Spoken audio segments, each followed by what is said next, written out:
Watchman House by COA Arquitectura in Aguascalientes, Mexico. House for the watchman and his family with a living room, dining, kitchen, 2 bedrooms, a bathroom, and a laundry patio positioned in a corner lot of 62 square meters.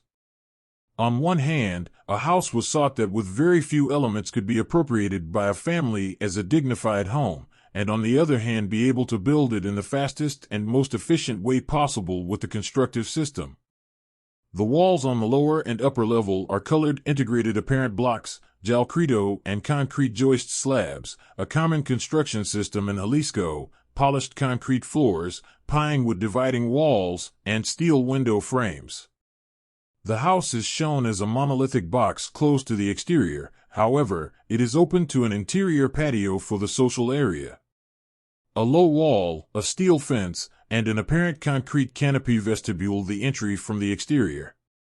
The stair opening interrupts the concrete joists with a steel beam and produces a double-height space that dignifies going upstairs, where the pine wood dividing walls give warmth to the vestibular space before entering both bedrooms. The laundry patio is veiled with a lower wall and is semi-covered by the same continuous canopy from the entryway. Through the modulation, meeting of the elements, and the play between textures and materials, we sought to achieve both the greatest simplicity and spatial quality.